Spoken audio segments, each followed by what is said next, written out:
An honor for tonight's show. She is a legendary guitarist who has played with some of the most famous musicians in the industry. I'm talking about the one, the only, Kat Dyson. Now check this out.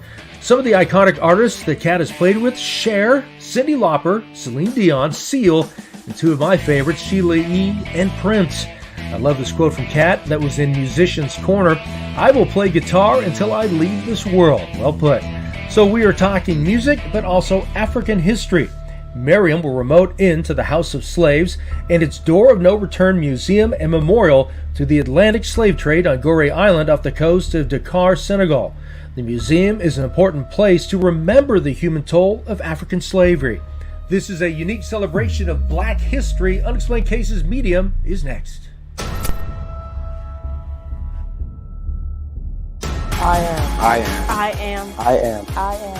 I am. I am. I am. I am. I am. I am. I am Black history. We are Black history.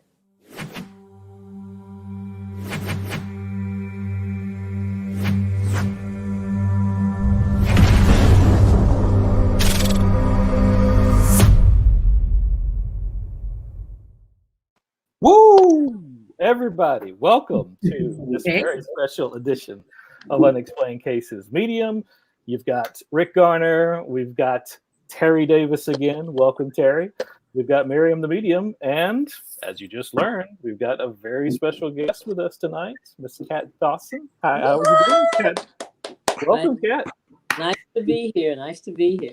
Well, I every time your name, when Kat Dyson was coming up, mentioned this week, I've had several people who have been excited about this. In the comments, folks have been looking forward to this conversation. So I'm not going to keep on blabbing. I think Aaron and I are going to step into the green room and let Miss Terry take it over from here. Thank you, Rick. That beginning, God, I love that beginning. So cool.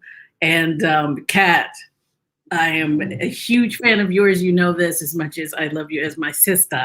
Absolutely. And I was so excited that you said yes for this, because you know how I feel about female guitarists, female musicians, and getting their due and having their stories told and heard.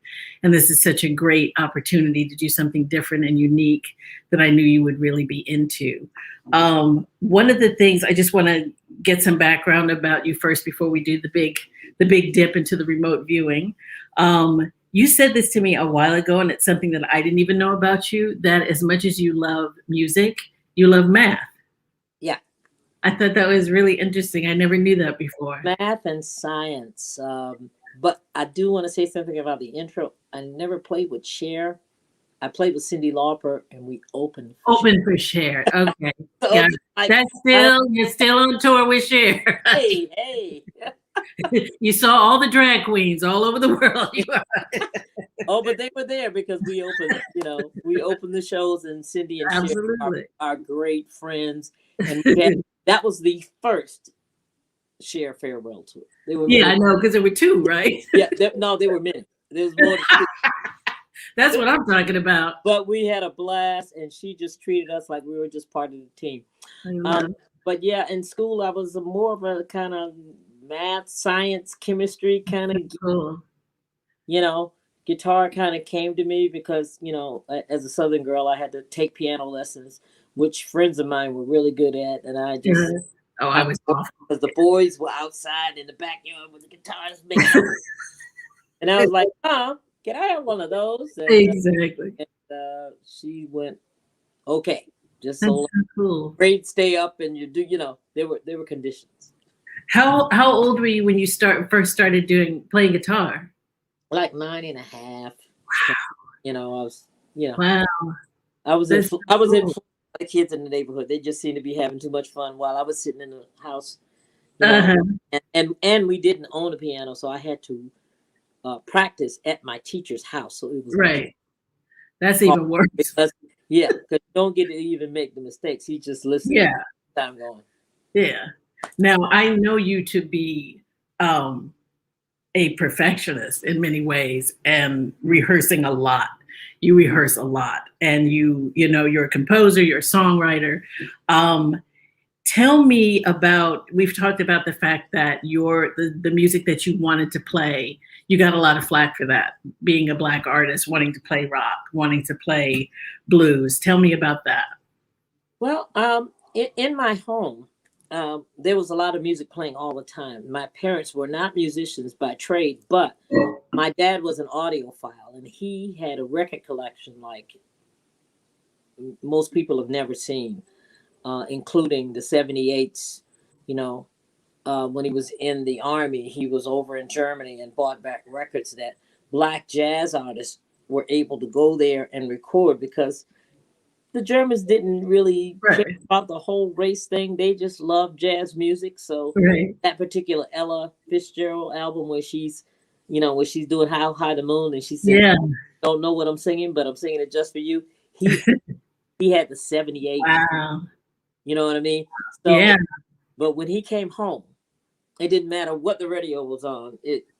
He's like, listen to jazz. This is our music. This is our music. I don't know about all that noise you're listening to right there. Right. So of course, you want to go against your parents. So, but of course, anything that was loud and not jazz, I wanted to play.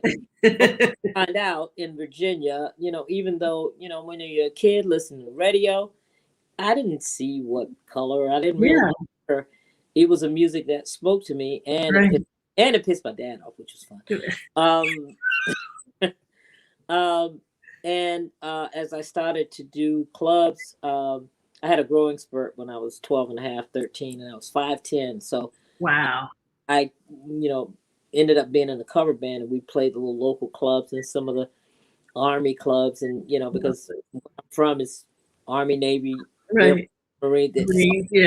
There in Norfolk, Newport News, Virginia Beach, Chesapeake, Virginia. There's very much military there. Right. We played the top 40. We were a top 40 band. Yeah. All Black, but we were playing Doobie Brothers. We were playing Hendrix. We were playing Santana. Yeah. We were playing, Sweet Home Alabama. We were playing whatever was popular. Right. To play it. I mean, at the talent shows at school, we played all the James Brown. And all the Delphonics and all the easy songs. All the R&B played at the talent shows, but in the clubs on the Strip in Virginia Beach, you played what was popular, and sometimes they even wanted to see your set list, and they would change your set list. Our crowd, and a lot of times guys would come up and put their head next to my amp, and I mean, now, but it was pretty daunting then, and a lot of them didn't like the fact that we were doing that. We were playing Chicago stuff, and we had a horn section, and we were playing Power, and we had a horn section, and we were killing them. Yeah, I love it. Because we just wanted to represent music. Right. That was it. Exactly. That's all we wanted to do. We just wanted to represent the music. That was first. Well, one of the things that will always go down, and one of my greatest memories, is that I went to a music conference with you. So this was all the badass musicians from all over the world, and they all bowed down to you. I don't know if you saw it, if you noticed it, if you felt it, but it was just such a source of pride for me to see how much respect you have in the industry. And one of the things that I wanted to talk about, which you can't do this interview and not talk about it, is what it was like to work with Prince. I know everyone asked you this, but my question is not only what was it like when you first started working with him, but what was it like for that first performance? Because when you work with someone on that level, it's massive. The energy is massive. What was it like? Well, it actually wasn't as daunting, because at the time that I joined the band, Rhonda Smith had been there before me. So she was already there, and we had sent our package together to Sheila. Oh, okay. We were supposed to play in an all-girls band with Sheila for and, as things went down, Prince changed the band, the first MPG, and then called Sheila up and said, I want to play with some girls. I want to change it up. What you got? And she packaged to him. We didn't know she did it until she called. Wow. I sent that package of music and videos and stuff you sent me to Prince, and he wants you guys to come up. So he called Rhonda first, and she went up before me. So she had been up maybe Right. a month and a half, and then I came later, and then we jammed, we rehearsed. It was very intimate because that was when he had kicked everybody out of Right. Right. the change management. It was Right. Yeah. really wasn't as high and as Right. as it could have been, I'm sure. Right. Right. It was actually very intimate because when you're playing the same instrument as your boss, Yeah. it's got to be intimate because he's standing there saying, "Okay, I Right. might go and play piano on this, so here's the part I want you to play." And he's, Right. and he's playing that part, and I'm looking at his hands. And at the time, he wasn't really allowing us to record the rehearsals Right. because some engineer had recorded a series of rehearsals and made CDs out of them and packaged them as if they were music for sale. Oh no. Oh my God. So after that happened, he was like, "Well, Yeah. if you can't write it down." So I developed a system of shorthand, and I was able to have one hand on the guitar and write with the other as he was showing me stuff. So, I mean, I have 4 brothers. I was born in a one of 7. So I'm used to a big family dynamic. So, I just kind of looked at him as like I do with most male musicians. Like a brother. Brothers, and I went from there. So it really wasn't. I mean, of course, there's pressure to get it right, to Especially sound like he wants you to give him the tone that he's asking for. But I have that pressure in any situation where I'm. Jennifer Batten and I were talking about where we're standing in the groove of the greats. When you stand in the groove with them, you have to give them what they hear your instrument doing for them in that moment they're performing. You can't do something that's out of of the vibe. You have to give them the vibe. You have to be with them. What was I gonna I wanted to talk about the fact that you used to always laugh at me when I'd say, "Oh, I'd love to go on tour. It would be so cool." And you're like, well, it's a different rhythm. It's a different rhythm. And if you're not prepared to be away from your home, sleeping in bedrooms and bus hotels, and it's a lot. Taking showers in places that you might not take a shower in if you get to a venue and it's a hockey hall. No, I get it. I get now. Every day is an adventure. But you have to maintain yourself and your sanity. You just have to. It's a rhythm. You have to prepare to kind of be in battle. I mean, it's a battle, be ready type mentality, especially with Prince, because half the time, he would. We do a show, we do extra, we'd go over. He'd get fined from the venue because it got so good to him that he didn't care. And then, okay, you got an hour to change, and now we're gonna go play this after party. Oh my God. So you really had to train. Go until 4 or 5 in the morning. Yeah, that's a. We had to get on the bus and go to the next venue. That's a lot. 2 or 3 hour sound check where he would change every arrangement because he did not want to get bored. He knew some of the fans were following him, so he just wanted to keep guessing. Wow, Kat. Wow. So, when you ask me about him, the challenge was to just roll with that rhythm. Is it sure? But like I said, every artist I've worked with has their own, muse that drives them. They rhythm to that muse, and they specifically usually know what they want. Other question that I have for you before we get ready to go to the remote. Guitarists in general, female guitarists in general, we talk about the fact that what is the experience of being a Black female guitarist or Black female musician versus your white counterparts in terms of how you move in the industry and roles when you play on tour and with different artists. Is there this, like I know it is in entertainment, there's definitely a thing there, Can you talk to me a little bit about that? Well, I think, this is a greater conversation to have with me and Jennifer, because her experience and my experience are similar but not. Right. Because, she was coming from a college program. She was coming from being in music school. She was, coming from a different place, but she was still a woman on the gig. And the point to prove is always there.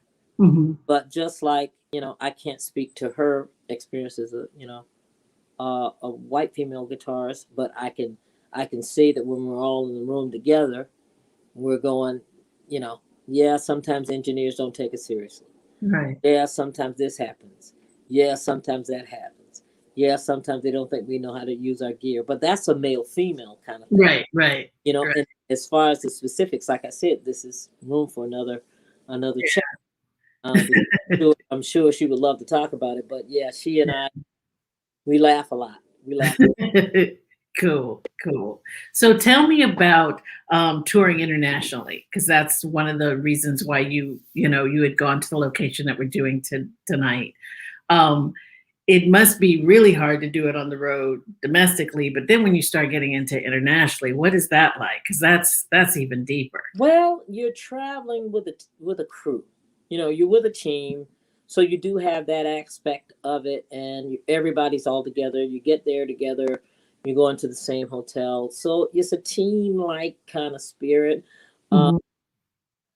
This particular trip we were talking about, and the reason why I'm here, I was newly divorced, and Richard Seguin, who is a Quebecois French-Canadian artist, fantastic singer, fantastic songwriter, he was invited to be a part of a collaboration of Radio Quebec and Radio Senegal, which is the two French-speaking television networks, one in Quebec, Canada, and the other one in Dakar, Senegal. And they had artists from all over the place, and the tie that binded them was that they were all francophonie, they call it. Mm-hmm. They all spoke French. They all sang in French. Right. I was a part of his band, and we were doing a tour called Journée d'Amérique. That was the name of the tour. That was the name of his single. He was wildly popular, very, very handsome guy, beautiful songwriter, great songs.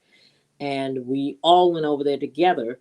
Youssou N'Dour was playing, Baba Mal. I mean, mm-hmm. all the great African bands. Everybody was there for this festival, and they had it in a big soccer stadium. Wow. So it was fantastic. And we got a chance to walk around Dakar, and I went out on my own, and then I found out that the Quebecers were, "You're not afraid to go out at night?" I'm like, "No." I'm happy. I was happy to go. They were like, so I got a glimpse at what they feel like, how being in a minority. Right. I was out every night. I was out having. We got invited by the Prince of Cameroon to go to what the French call l'île Gorée, which is the island of Gorée Island, which is where the museum and the monument are, and it was quite something, to say the least. Right. And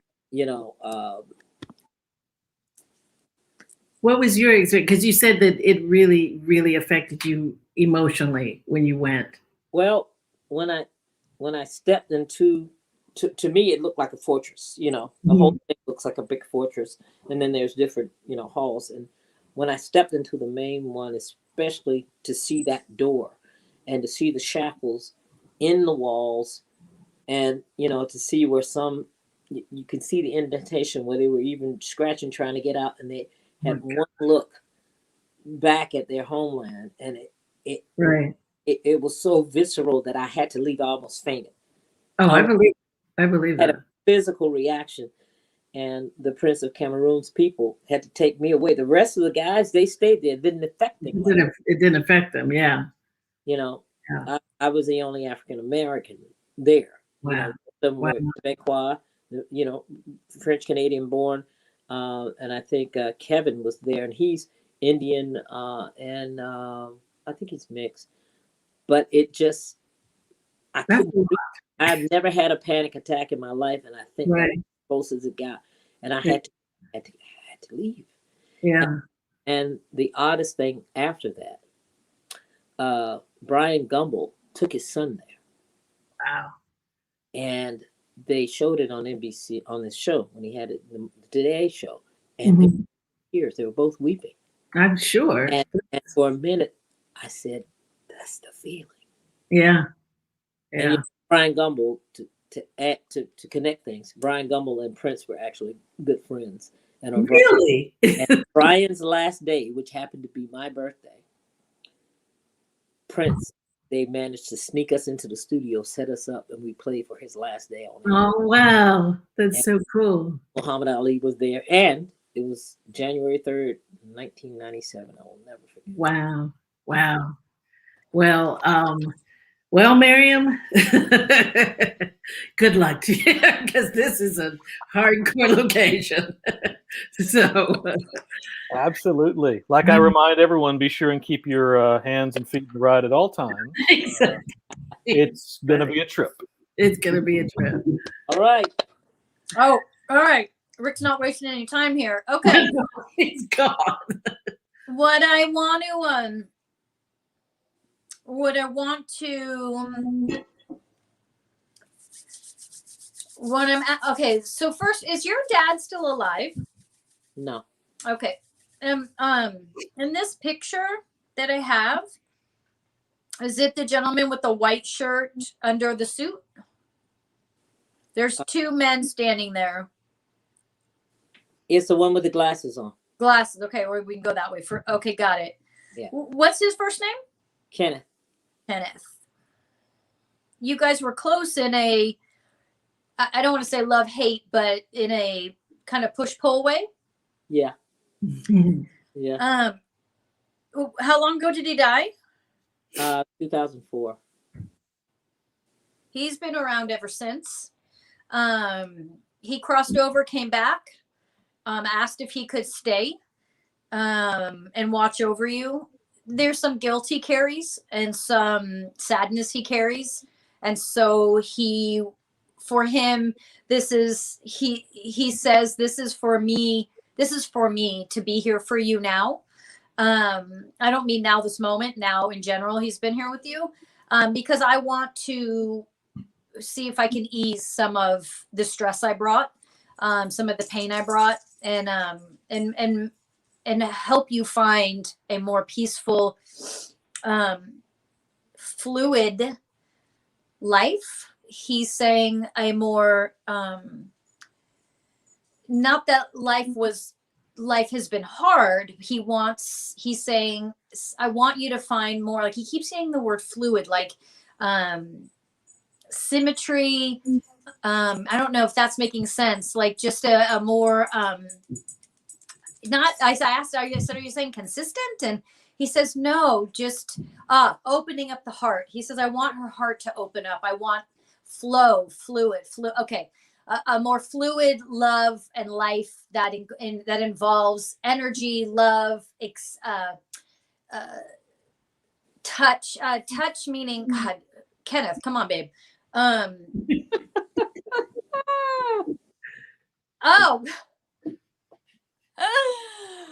Oh my God, he's funny.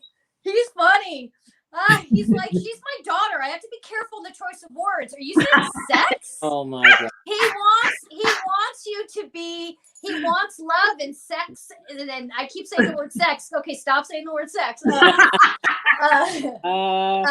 He wants you to be fluid with your sexuality and to enjoy relationship and to have your heart be open.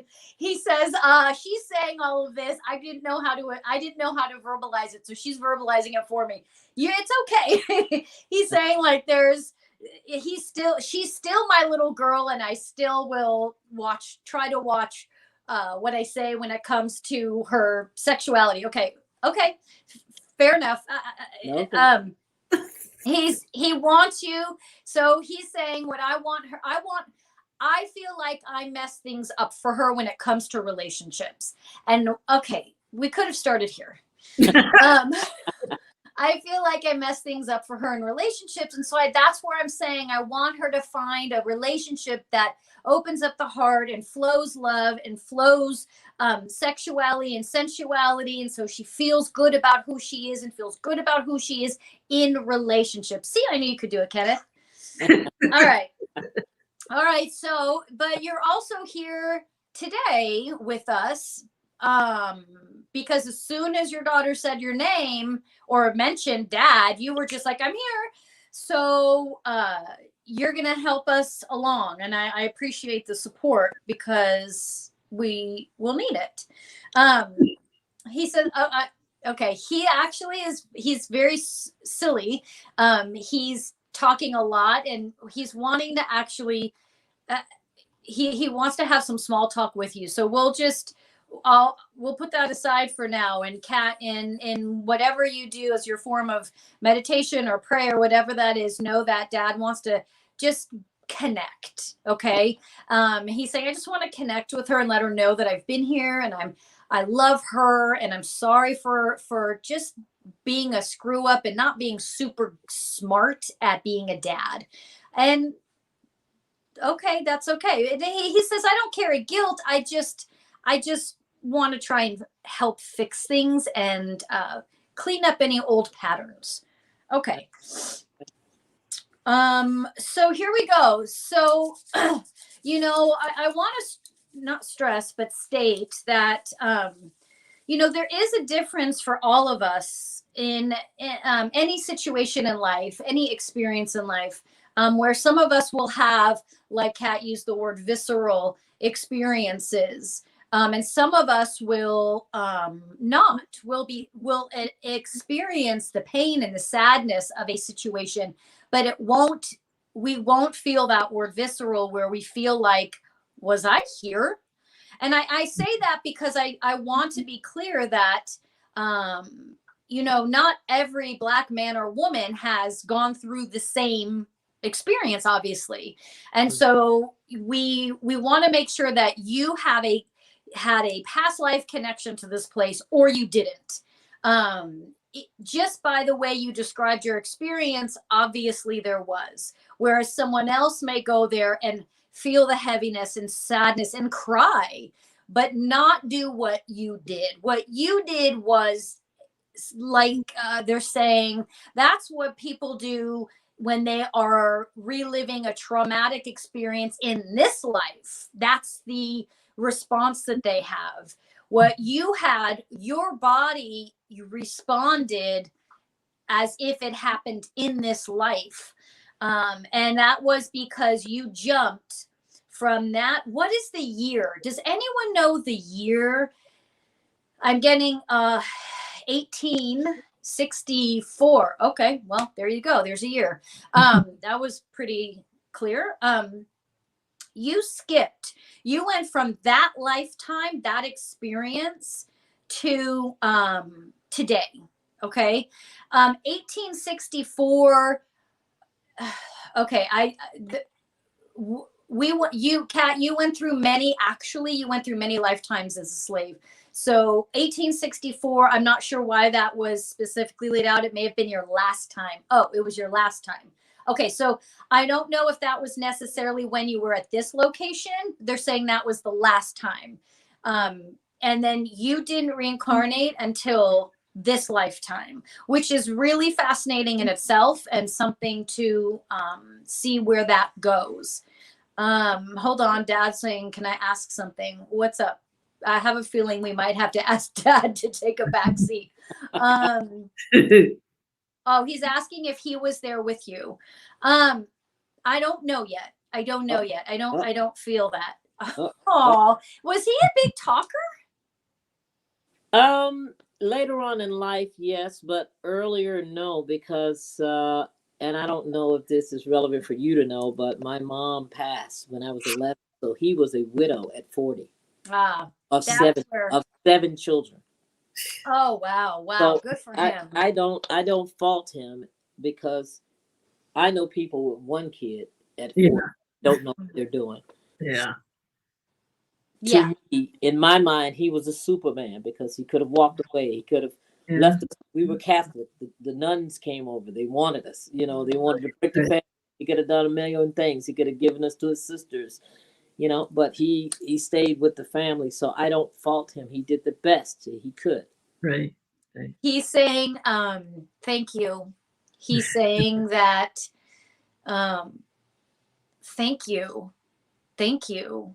That's, thank you. I don't know.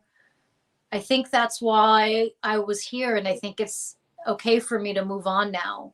I'll still be with her, but I just wanted her to know that I loved you so much. I just didn't I couldn't see more than 2 feet in front of me. I was overwhelmed. I just loved you so much. There was something about your relation. Were you the youngest or the only? I think you said the only girl. No, I'm the oldest. Okay. And I'm the black sheep in that I picked music. Ah. And we did have a rift, and he did kick me out because I wasn't a good example for the other 6. And I understand why, because I was a rebel, you know. I you know. That your acceptance of him was the world. And he's saying that actually that's what that was important. That was important for him. You can stay, Kenneth. You don't need to leave. He's feeling a sense of completion now that he was able to verbalize what he said earlier, as tough as that was for all of us. And that was what was interesting, was feeling what a dad feels with a daughter. Because of course that's Rick probably gets that, I'm sure. Yeah, but he was a Scorpio, so even more so. But he's okay. Stay, hang. Okay, all right. So anyway, so we go back. So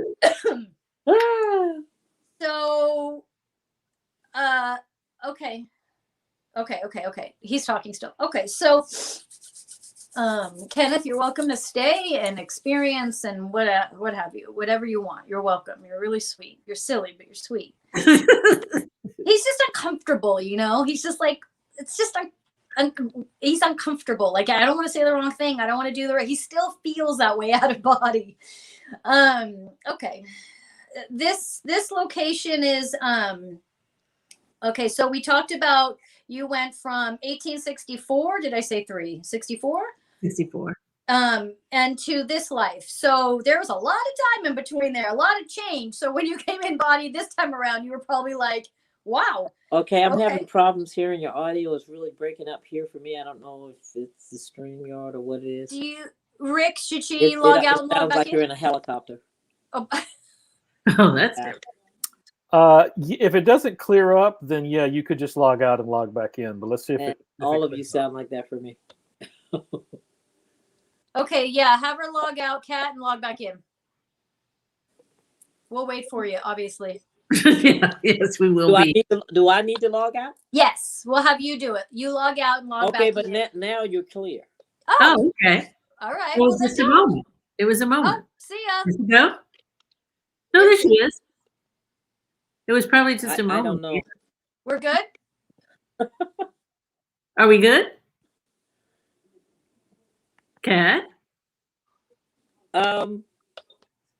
Yeah, you're clear now, but I mean, it's been going in and out. It's been happening. Oh, okay. It's okay now? It's okay It's now. okay now? Okay, cool. Okay. Yeah. Okay, let's go. So we go. They want to talk a little bit about this in between space between when you your last life and when you came back this life. Okay. There was there was reward. There was reward, which is why in this life you were rewarded with a confidence, a clarity, and then opportunity. And that was very, what's the word? Conscious, very much a chess move in the spirit world where you were granted this because of what your lifetimes were like. You had 3 lifetimes, if not maybe 4, as a slave. One of them, you actually, prior to that, you were a slave owner. Wow. That was your first lifetime. And then you came back through for 3 or 4 as a slave. And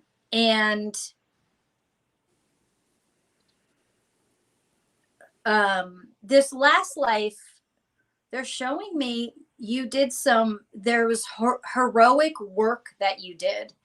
You were killed for, but you had heroic work. They're showing me like you, hold on, I want to make sure I'm interpreting this correctly. Freeing, you were in a situation, hold on. I'm getting, oh, okay, hold on. Okay, well, which one is it? Okay, so as a slave owner, you went against the grain and you actually helped helped the slaves, and you actually freed some. We don't know where they went and if they were able to survive, but I don't know if the order is confusing me a little bit, because I feel like they said your last life was a slave, but you were a slave owner at some part, and you did that heroic work of saving others. I'm not sure where that's falling. It's confusing me. So that work is, okay. That's the work where you were rewarded. But it was important. Your soul chose multiple lives as a slave, because your soul wanted to have those experiences. We all consciously choose, but there was this deliberate choice in evolution that you wanted to keep coming back this way. Like they're saying that the first time you experience life as a slave, when you passed, it's like they're showing me this like wrestling match, like you were thrown into this wrestling match, got your ass just kicked, and you came out and everyone's like, are you okay? And you're like, yeah, I'm going back in, and each lifetime you were like, yeah, I'll go back in. And they're like, okay. I mean, you kind of understood it the second round, right? And you're like, it's cool, I'm going back in. So you like kept going and going. And you were always, each time you did this, you were part of this tiny little revolution of change, where it's like you would inspire those around you to persevere, and that's why you kept coming back, because you were able to come back with this ray of hope.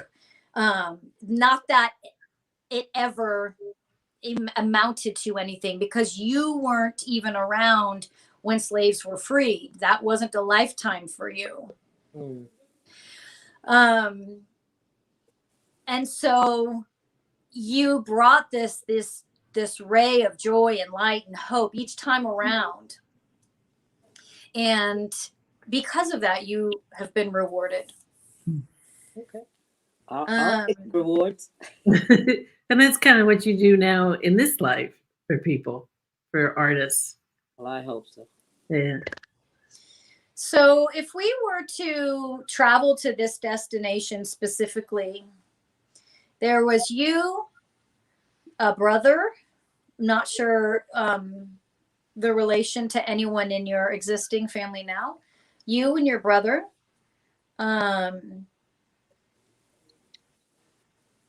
man, you had this ability to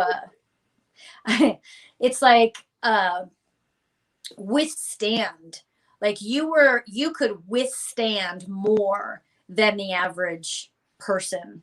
You could they're showing me these visuals that are horrific, but I'm not feeling any sadness or pain. I'm feeling you, and you were like this. And you weren't like, it wasn't like this false sense of like, I'm holding it together. It was just like, this true grounded sense of, I got this, which would make sense as to when they showed me the visual of you, you know, being thrown in the wrestling ring, jumping out, and everyone thinking you're dead, and you're like, no, I'm back. That was the same energy, obviously, that you carried, was this understanding. You had this compassion, this in unique compassion that we all strive for, you know, that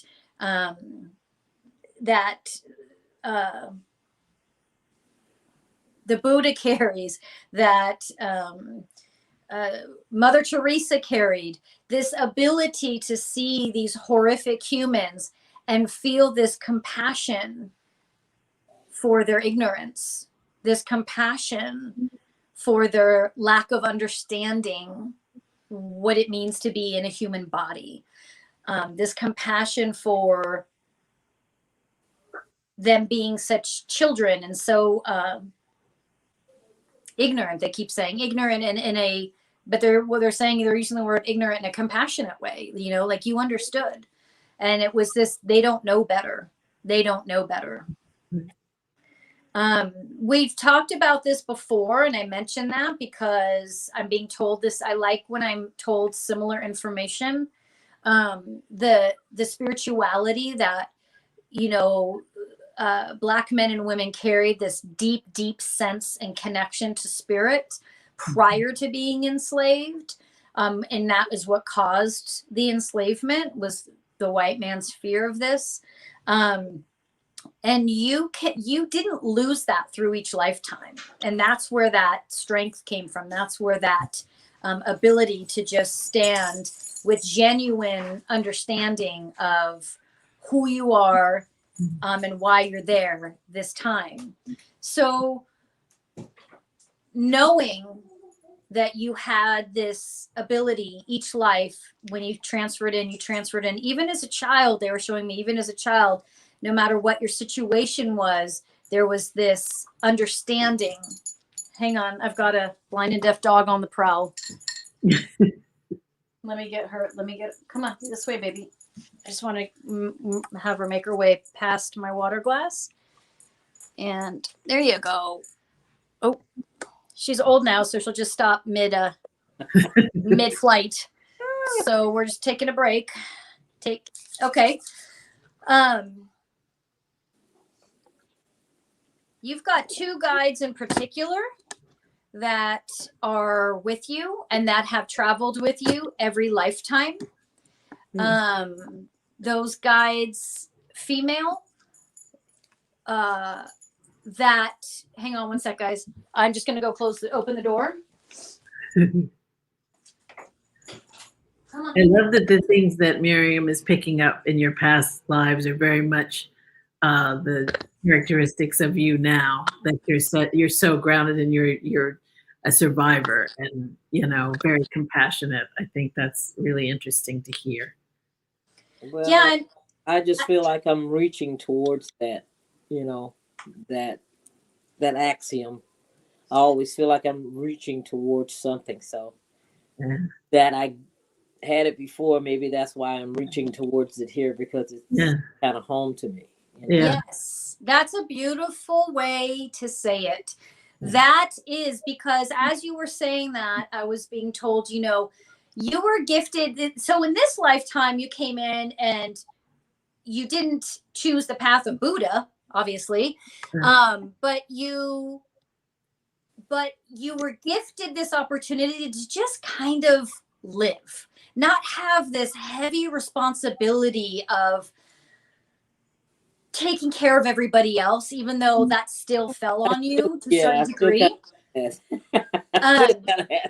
But there, excuse me, the level that you took care of this time was much different. And even though it was painful and hard, it was still lighter than the load that you carried all those lifetimes with families of slaves. And so you were gifted this opportunity to just kind of experience life once that pressure was off you. And now it's doing that crazy audio thing again. I don't know.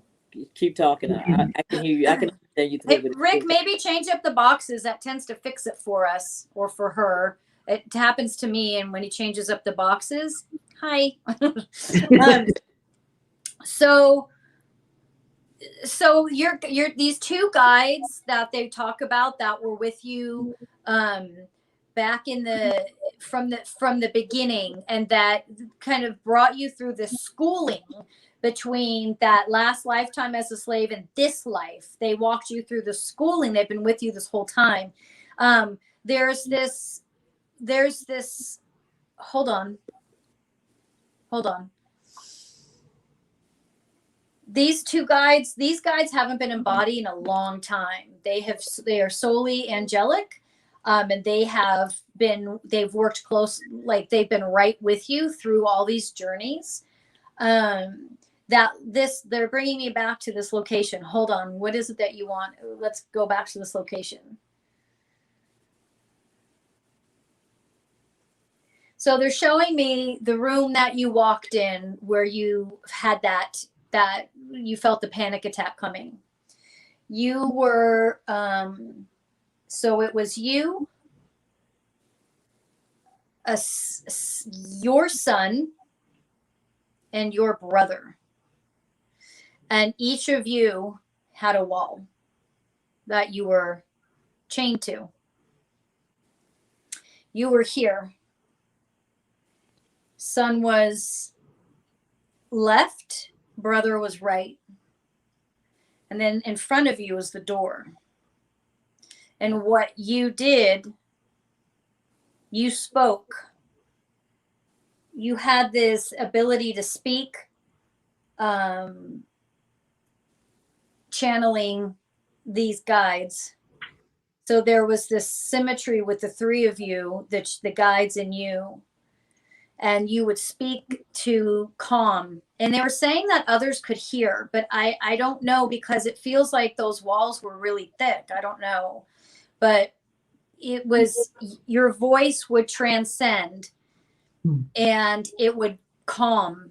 It would actually allow those who were experiencing this intense, horrific grief and pain to actually calm for a moment. And the more you would speak, the more you would channel, the more you would flow, the more those surrounding would calm. Your son also was killed in front of you. He was killed there. He was killed at 10 years old, 9 or 10. Jay was and his name. And this is where that gut-wrenching combination experience that you had, because in that moment you wouldn't show and you wouldn't let others see. You showed your emotion in the moment, and then you said, no, I'm here for everybody else. And you allowed yourself to just continue to flow this information, this knowledge to those that were around you. And there was this passing. It's like you were chained to this wall for so long. Your brother also, for some reason, and yet they would, the person on this other wall would come and go. Like they would kill him, and then someone else would arrive and kill him, and someone else would arrive, and you would remain, and this brother would remain, and you would basically be there to help these new people come in and then prep them for their leave. And so the thing is it's you. I said this before. I think you didn't carry this false sense of strength. And that's important that that's talked about. They're saying this false sense of strength, just because someone can, be still in a horrific moment, doesn't mean that they're actually being strong. The strength comes from the trust in knowing who you are and why you are. And you had that. And this is why I'm it's like a part of me just wants to go towards the horrificness of it and the pain of the others, but they won't let me. They're having me just stand in who you were. And when I stand in that, I get it. I totally get it. That's the scene. That is it. That's it. So knowing that this role for you was this, you know, door of just people coming, people going, people coming, people going, you would sing, and you would also preach, speak. And your brother, there's 6 of you or 7? There were 7, but 2 are gone. Who's number 4? Who's 4th in line? My youngest, Dwight. He's still with us. What's his name? Dwight. Yeah. That's who was with you.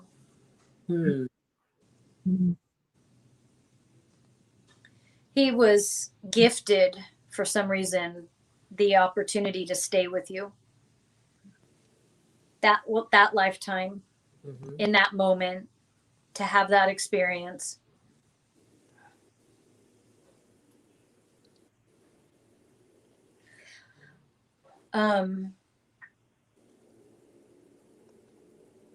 It's important that we understand what happened here, but what's most important is the players involved, the people involved, the personalities, the souls, those stories.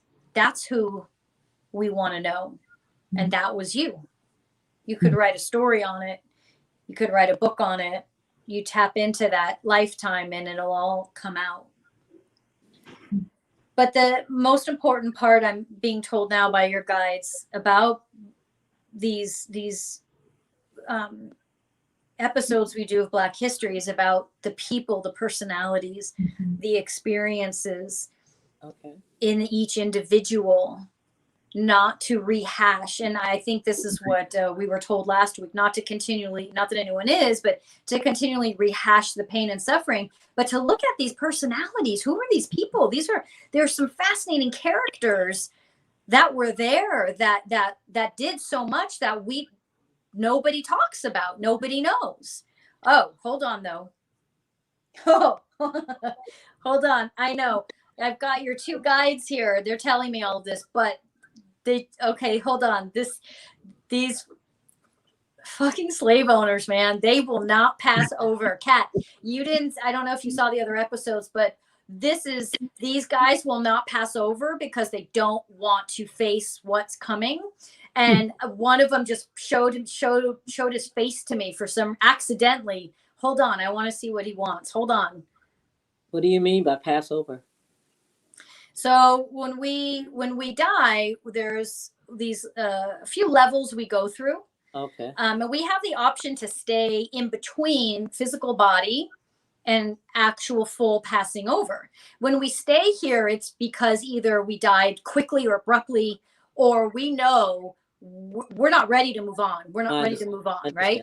And these guys, excuse me, it's like clockwork, man. They are just stuck right there. And every time we see them, we're just like, who's taking this one out? It's as soon as we he made contact. Someone's asking, did he make contact with you? I'm saying yes, he made contact with me. He has to go. Hold on. Okay. I happily send him away. But what's going on? Why'd you show your face? Is he expecting someone to be afraid? Exactly. No. Hold on. Oh, good. Okay. All right. He says, passing judgment, Maryam. Okay. He says, I'm here because I was there. I know her. I remember her voice. I remember her singing. I know her. Why did you not pass over? Why are you staying?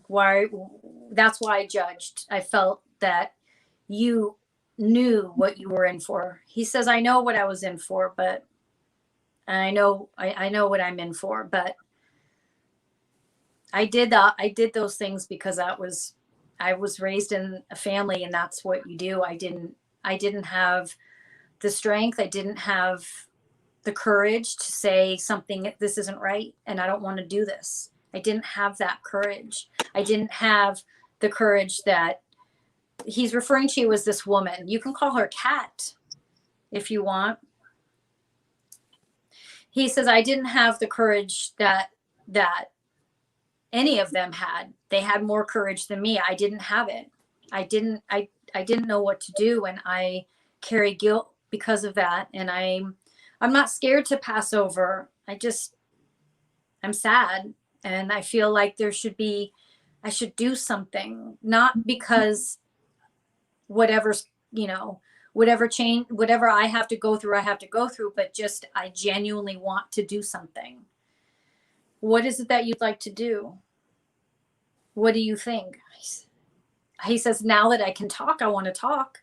Okay, you can talk. I was not like the others. And I actually killed myself at a very young age because of what I was asked to do and forced to do. I didn't live long, but the time that I did live, I was just so in awe of the words that she would speak and her voice, and that the ability to do that, considering I was continually told that they were not human, they were not people, and so I shouldn't feel any emotion towards them. But I felt it.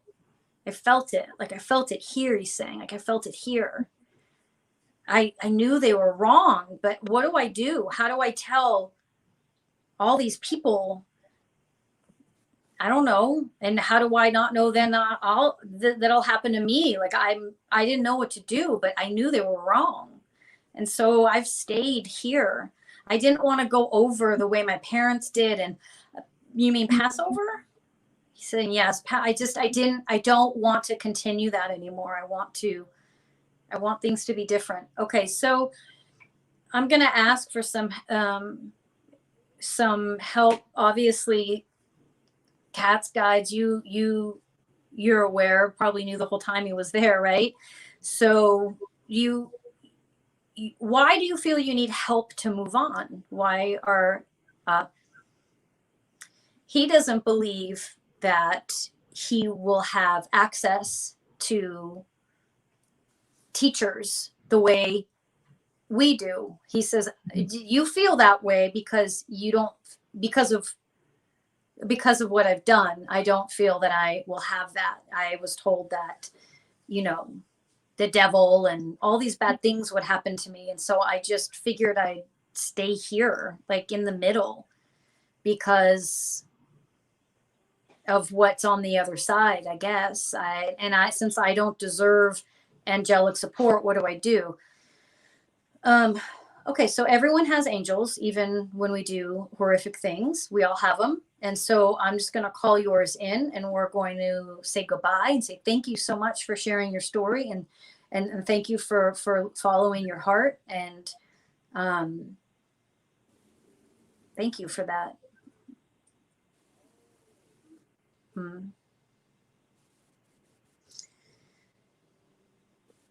He's crying right now. Hang on. He's really, really having a hard time. I know. He keeps apologizing. I didn't mean to. Well, that's the state of the world we're in right now. Yeah. Some people are apologizing and some people are staying where they are. And exactly where they are, yeah. So he's asking you, do you sing? Yeah, very well. Okay. He's saying if I, okay, hold on, guys, hold on. I'm not the decider. So he's asking me if he wants to stay. He's like wants to connect with you. He wants like this isn't for any of us to decide. This is something for you and your angels to decide, and you will come. Yes, they're saying they're telling me yes, you will come back around and connect with her.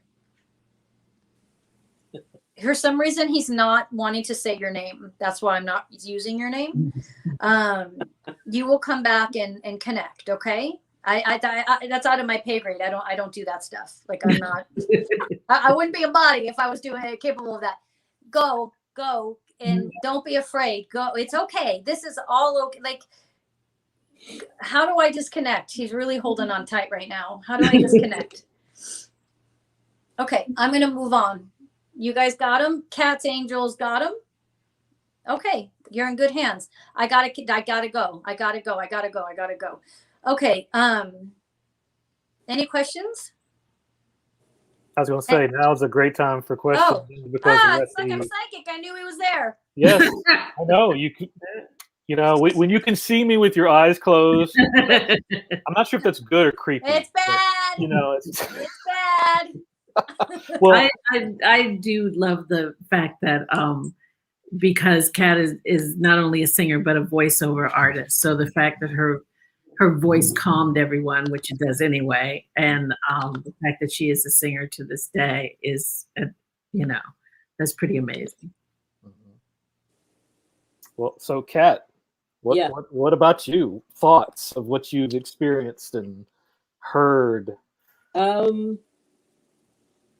I was glad to hear from my father. I really would like to know if my mom is there with him and they made their peace. Because, like I said, she was in her 30s. She had 7 kids and brain aneurysm took her out. And from what I gathered in time going on, that was his second wife to suddenly die on him. So I guess he had a lot, a lot of past karma he had to deal with. And right. My twin brothers are now on the other side. I was curious about them too, and that they're okay. But I am pretty calm in racially charged situations. I grew up in Virginia, which is the beginning of the South. Do not believe that it's right. South Carolina. It is it is the gateway.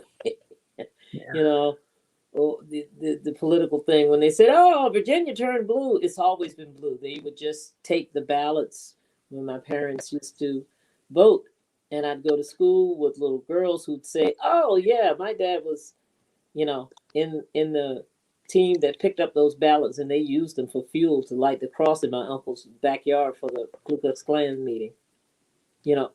I grew up listening at kids say that to start a fight. Right. To fight them, so then I'd get in trouble. So what's happening right now when everybody was freaking out, I am surprising myself by being so absolutely not nonchalant, but so calm about it, because when it was all going on, I just kept hearing David Byrne and the Talking Heads. Same as nowhere. Same as it ever was. Yeah. Same as it ever was. So my hope is that some of the guides that are there will, get into the minds and the hearts of these folks, and just, that 40, 60-year cycle of it. Progress. Oh no, they're gaining on us. Let's stop them. Progress. Oh no. Let's stop them. Progress. Oh no. And, somebody's got to get tired. Yeah. I just hope that I'm around long enough to kind of see it. Yeah. Finally, hopefully I skipped a lifetime so I could be here to see it finally. In a humane way. And I have friends who, have juxtaposed different ideas from me, and they are always surprised when they do their best, naming all the little phrases and posts and all that. And I always ask them, well, why? Yeah. I want to know. I'm listening. Everybody has a right to their opinion. you know, we're all here. We were all created the same, Right. under the same sky. So, you know, so I just, you know, I guess Miriam, you know, what you got is what you got, and you know, I just hope, you know, there's a greater homecoming connection on the other side. You know, now that I have so many people there, and it's good to know I have backup. Yeah. Yes, you do. And I you love can it. and you can email me and we can talk, look at your mom and send me pictures of her, and we can follow up on that for sure. You know, I think, you know, we travel in soul clusters. You know, we are all within the same family, and there's relationships that we remember and we don't remember, but it doesn't mean that we weren't in other lifetimes together. And so just because mom didn't come up or brothers didn't come up is because that's not what you are supposed to learn now, and that wasn't supposed to be the experience. You know, your dad was obviously nervous and hanging out and felt unfinished business. Your mom, that's a different situation we can look at, and same with the brothers. You know, there's this disconnect that you have because of this ability to separate in a healthy way. Separate, I don't like using the word separate, but understand, trust, know. You know, you don't carry these heavy karmic stories. You know, these stories aren't just following you. Like, and when that happens, that's what causes us to become, you know, depressed or angry or not leave a bad relationship. But you aren't carrying that heaviness. So we can look at mom and we can look at the others, but understand that your stories, you know, your stories are different, and you don't hold on to them the way others do. That doesn't mean that this lifetime doesn't carry baggage and shit and stuff you have to deal with. Right. I'm saying over the lifetimes, that's why there wasn't this massive, oh my God, mom's here, brother's here. Ah! Yeah. You know, that tends to happen when there's a strong need for someone in body to still connect with them. I don't get it. Why, you know? And when you don't carry that, there's this, okay, what do you have to offer? There's this knowing, you know, and that's the energy that you bring, which is great, because we were able to go deeper, you know. But yeah, email me and we can follow up on all that for sure. Fantastic. Awesome. Thank you, Kat, so much. Thank you. Yes. Thank you. Such a privilege for me to be a part of this, and obviously for folks in the comments who are watching this live or on demand, you know, this has been an absolute treat. So, Kat, thank you so much for being here. Terry, thank you for participating. Thank you. Thank you as always, and everybody, good night. Have a fantastic Bye. Bye. Bye.